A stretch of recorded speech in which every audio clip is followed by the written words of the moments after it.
ओम शांति 2/2/2024 प्रथम मुरली। ओम शांति। बाप दादा मधुबन। मीठे बच्चे, उच्च पद पाने के लिए बाप तुम्हें जो पढ़ाई पढ़ाते हैं उससे जीव का उदाहरण करो, सदा श्रीमत पर चलते रहो। प्रश्न, कभी भी अफसोस ना हो उसके लिए किस बात पर अच्छी तरह विचार करो। उत्तर, हर एक आत्मा जो पाठ बजा रही है वो ड्रामा में एक्यूरेट नुदा हुआ है। ये अनादि और अविनाशी ड्रामा है। इस बात पर विचार करो तो कभी भी अफसोस नहीं हो सकता। अफसोस उन्हें होता है जो ड्रामा के आदि मध्य अंत को रियलाइज नहीं करते हैं। तुम बच्चों को इस ड्रामा का ज्यों का त्यों साक्षियों का देखना है। इसमें रोने रूसने की बात नहीं। ओम शांति। रूहानी बाप बैठ रूहानी बच्चों को समझाते हैं कि आत्मा कितनी छोटी है, बहुत छोटी है, और छोटी सी आत्मा से शरीर कितना बड़ा देखने में आता है। छोटी आत्मा अलग हो जाती है तो फिर कुछ भी नहीं देख सकती। आत्मा के ऊपर विचार किया जाता है, इतनी छोटी सी बिंदी क्या क्या काम करती है। मैग्नीफाई क्लास होता है, उससे छोटी छोटी हीरो को देखा जाता है। कोई दाग आती तो नहीं है, तो आत्मा भी कितनी छोटी है। कैसे मैग्नीफाई क्लास है, जिसे देखते हो रहती कहाँ है, क्या कनेक्शन है। इन आंखों से कितना बड़ा धरती आसमान देखने में आता है। बिंदी निकल जाने से कुछ नहीं रहता। जैसे बिंदी पाप वैसे बिंदी आत्मा। इतनी छोटी आत्मा प्योर इम्प्योर बनती है। ये बहुत विचार करने की बातें हैं, दूसरा कोई नहीं जानते। आत्मा क्या है, परमात्मा क्या है। इतनी छोटी आत्मा शरीर में रहा क्या क्या बनती है, क्या क्या देखती है। उस आत्मा में सारा पाठ भरा हुआ है 84 का। कैसे वो काम करती है, वंडर है। इतनी छोटी सी बिंदी में 84 जन्मों का पाठ नुदा हुआ है। एक शरीर छोड़ दूसरी लेती है। शरीर से आत्मा निकल गई तो शरीर मर गया। कितना बड़ा शरीर है और कितनी छोटी आत्मा है। ये भी बाबा ने बहुत बार समझाया है कि मनुष्य को कैसे पता पड़े कि ये सृष्टि का चक्र हर 5000 वर्ष के बाद फिरता है। फलाना मर गया, ये क्यों, नई बात नहीं। उनकी आत्मा ने ये शरीर छोड़ा, दूसरा लिया। 5000 वर्ष पहले भी इस नाम रूप को इसी समय छोड़ा था। आत्मा जानती है एक शरीर छोड़ दूसरी प्रवेश करती है। अभी तुम शिव जयंती मनाते हो, देखते हो 5000 वर्ष पहले भी शिव जयंती मनाई थी। हर 5000 वर्ष बाद शिव जयंती जो हीरे तुल्य है मनाते ही आते हैं। ये सही बातें हैं। विचार सागर मंथन करना होता है जो औरों को समझा सके। ये त्यौहार होता है, तुम कहेंगे नई बात नहीं। हिस्ट्री रिपीट होती है। जो फिर 5000 वर्ष बाद जो भी पाठदारी है वो अपना शरीर लेती है। एक नाम रूप देश काल छोड़ दूसरा लेती है। इस पर विचार सागर मंथन कर ऐसे लिखे जो मनुष्य वंडर खाए। बच्चों ने, हम पूछते हैं ना, आगे कब मिले हो। इतनी छोटी आत्मा से ही पूछना होता है क्या। तो तुम इस नाम रूप में आगे कब मिले थे। आत्मा ने सुना तो बहुत कहते, हाँ बाबा आपसे कल पहले भी मिले थे। सारा ड्रामा का पार्ट बुद्धि में है। वो होती है हद के ड्रामा के एक्टर्स। ये है बेहद का ड्रामा। ये ड्रामा बड़ा एक्यूरेट है, इसमें जरा भी फर्क नहीं पड़ सकता। वो बाइस्कोप होता है हद के, मशीन पर चलते हैं। 2-4 रोल भी हो सकता है जो फिरता है। ये तो अनादि अविनाशी एक ही बेहद का ड्रामा है। इस पे कितनी छोटी आत्मा एक पार्ट बजाए फिर दूसरा बजाती है। 84 जन्मों का कितना बड़ा फिल्म रोल होगा। ये कुदरत है, कोई की बुद्धि में बैठेगा है तो रिकॉर्ड मिसाल बड़ा वंडरफुल है। 84 लाख तो हो ना सके, 84 का ही चक्र है। इनकी पहचान कैसे दी जाए। अखबार वालों को भी समझाओ तो डालेंगे, मैगजीन में भी घड़ी घड़ी डाल सकते हैं। हम इस संगम के समय की ही तो बातें करते हैं। संगम युग में तो ये बातें होती नहीं, ना कलयुग में होगी। जानवर आदि जो कुछ भी है उसके लिए कहेंगे, फिर 5000 वर्ष के बाद देखेंगे, फर्क नहीं पड़ सकता। ड्रामा में सारी नुदी है। ड्रामा में जानवर भी बहुत खूबसूरत होंगे। ये सारी वर्ल्ड की हिस्ट्री जोग्राफी रिपीट होगी।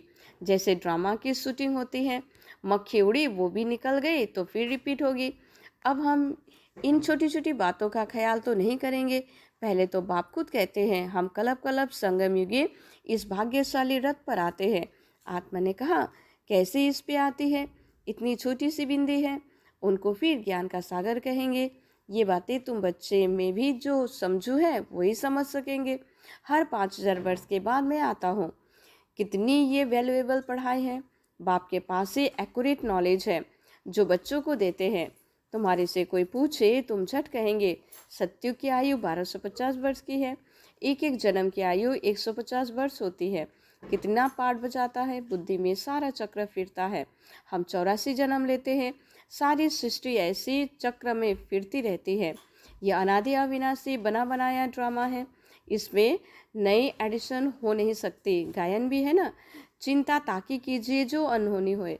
जो कुछ होता है ड्रामा में नूद है, साक्षी होकर देखना पड़ता है। उस नाटक में कोई ऐसा पाठ होता है तो जो कमज़ोर दिल वाले होते हैं वो रोने लग पड़ते हैं। है तो नाटक ना, ये रियल है। इस पे हर आत्मा अपना पार्ट बजाती है। ड्रामा कभी बंद नहीं होता है। इस पे रोने रूसने की कोई बात नहीं, कोई भी नई बात थोड़ी है। अफसोस उनको होता है जो ड्रामा के आदि मध्य अंत को रियलाइजेशन नहीं करते। तो ये भी तुम जानते हो, इस समय जो हम इस ज्ञान से पद पाते हैं चक्र लगाकर फिर वही बनेंगे। ये बड़ी आश्चर्यवद विचार सागर मंथन करने की बातें हैं। कोई भी मनुष्य इन बातों को नहीं जानते। ऋषि मुनि भी कहते थे हम रचता और रचना को नहीं जानते। उनको क्या पता है कि रचता इतनी छोटी बिंदी है, वही सृष्टि का रास्ता है। तुम बच्चों को पढ़ाते हैं ज्ञान का सागर है। ये बातें तुम बच्चे ही समझते हो। तुम थोड़ी कहेंगे हम नहीं जानते हैं। तुमको बाप इस समय सब समझाते हैं।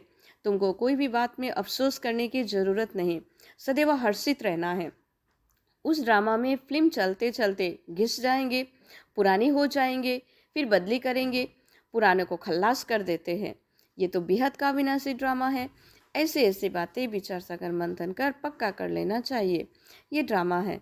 हम बाप की श्रीमत पर चल पतित से पावन बन रहे हैं और कोई बात हो नहीं सकती जिससे हम पतित से पावन बन जाए अथवा तमो प्रधान से सतो प्रधान बने। पाठ बजाते बजाते हम सतो प्रधान से तमो प्रधान बने हैं, फिर सतो प्रधान बनना है। ना आत्मा विनाश को पा सकती है, ना पाठ विनाश को पा सकता। ऐसे ऐसे बातों पर कोई का विचार नहीं चलता। मनुष्य तो सुनकर वंडर खाएंगे। वो तो सिर्फ भक्ति मार्ग के शास्त्र ही पढ़ते हैं। रामायण भागवत गीता आदि वही है। इस पे तो विचार सागर मंथन करना होता है। बेहद का बाप जो समझाते हैं उनको ज्यों का त्यों हम धारण कर ले तो अच्छा ही पद पालेंगे। सब एक जैसा धारण नहीं कर सकते हैं।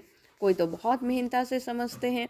आजकल जेल में भी भाषण करने जाते हैं, बेश्याओं के पास भी जाते हैं, गूंगे बहरों के पास भी बच्चे जाते हैं होंगे, क्योंकि उन्हों का ही तो हक है। इशारे से समझ सकते हैं।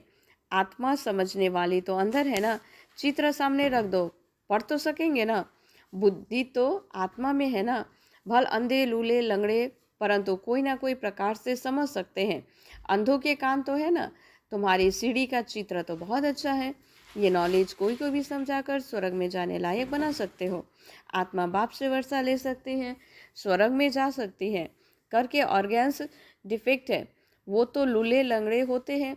वहाँ आत्मा और शरीर दोनों कंचन मिल जाते हैं। प्रकृति भी कंचन है। नई चीज जरूर सतप्रधान होती है। ये भी ड्रामा बना हुआ है। एक सेकंड ना मिले दूसरे से कुछ ना कुछ फर्क पड़ता है। ऐसे ड्रामा का जीव का त्यों साक्षी होकर देखना है। ये नॉलेज तुमको अब मिलती है, फिर कभी नहीं मिलनी है। आगे ये नॉलेज थोड़ी थी। ये अविनाशी अनादि ड्रामा बनाया है। इसको अच्छी रीति समझकर धारण कर किसी को समझाना है।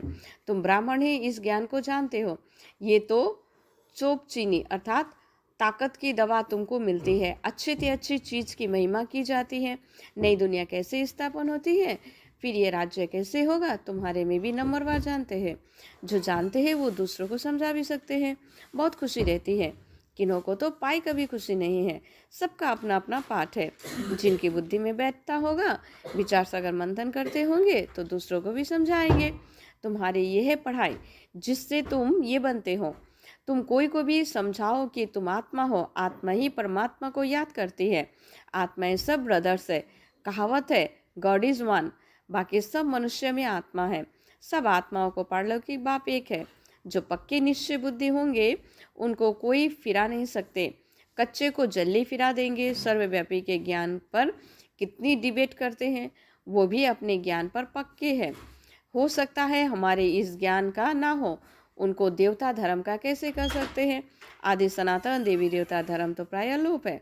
तुम बच्चों को मालूम है हमारा ही आदि सनातन धर्म पवित्र प्रवृत्ति मार्ग वाला था। अब तो अपवित्र हो गया है। जो पहले पूज्य थे वही पुजारी बन पड़े हैं। बहुत पॉइंट्स कंठ होगी तो समझाते रहेंगे। बाप तुमको समझाते हैं, तुम फिर औरों को समझाओ कि ये सृष्टि चक्र कैसे फिरता है। सिवाय तुम्हारे और कोई नहीं जानते। तुम्हारे में भी नंबरवार है। बाबा को घड़ी घड़ी पॉइंट रिपीट करनी पड़ती है क्योंकि नए नए आते हैं।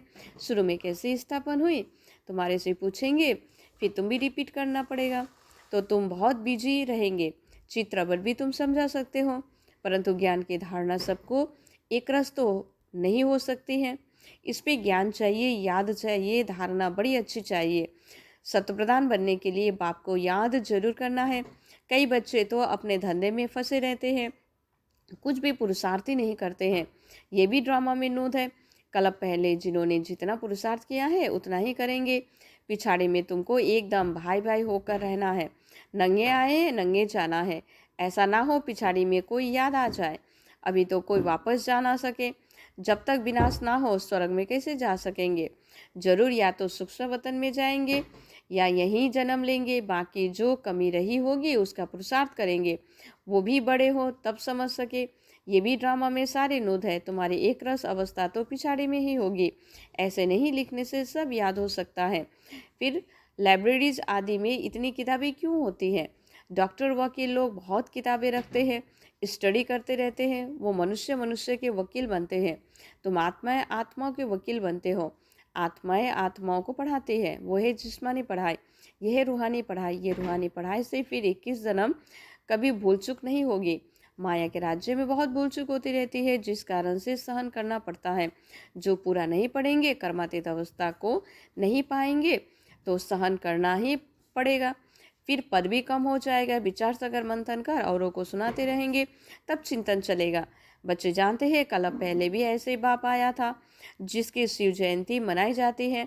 लड़ाई आदि की तो कोई बात ही नहीं, वो सब है शास्त्रों की बातें। ये पढ़ाई है। आमदनी में खुशी होती है। जिनको लाख होता है उनको जास्ती खुशी होती है। कोई लखपति भी होते हैं, कोई खकपति भी होते हैं, अर्थात थोड़े पैसे वाले भी होते हैं। तो जिनके पास जितने ज्ञान रतन होंगे उतनी खुशी भी होगी। अच्छा, मीठे मीठे से गलत बच्चों प्रति माता पिता बाप दादा का याद प्यार और गुड मॉर्निंग। रूहानी बाप की रूहानी बच्चों को नमस्ते। धारणा के लिए मुख्य सार, विचार सागर मंथन कर स्वयं को ज्ञान रत्नों से भरपूर करना है। ड्रामा के राज को अच्छी रीति समझकर दूसरों को समझाना है। किसी भी बात में अफसोस ना कर सदा हर्षित रहना है। अपनी अवस्था बहुत काल से एक रस बनानी है, ताकि पिछाड़ी में एक बाप के सिवाय दूसरा कोई भी याद ना आए। अभ्यास करना है, हम आत्मा भाई है। अभी वापस जाते हैं। वरदान, अलवेलेपन की लहर को विदाई दे सदा उमंग उत्साह में रहने वाले समझदार आत्मा भवा। कई बच्चे दूसरों को देखकर स्वयं अलवेले हो जाते हैं। सोचते हैं ये तो होता ही है, चलता ही है। क्या एक ने ठोकर खाई तो उसे देखकर अलवेलेपन में आकर खुद भी ठोकर खाना, ये समझदारी है। बाप दादा को रहम आता है कि ऐसे अलबेले रहने वालों के लिए पश्चाताप की घड़ियां कितनी कठिन होगी। इसलिए समझदार बन। अलवेलेपन की लहरों को, दूसरों को देखने की लहरों को मन से विदाई दो। औरों को नहीं देखो, बाबा को देखो। स्लोगन, वारिस क्वालिटी तैयार करो, तब प्रत्यक्षता का नगाड़ा बजेगा। अच्छा, ओम शांति।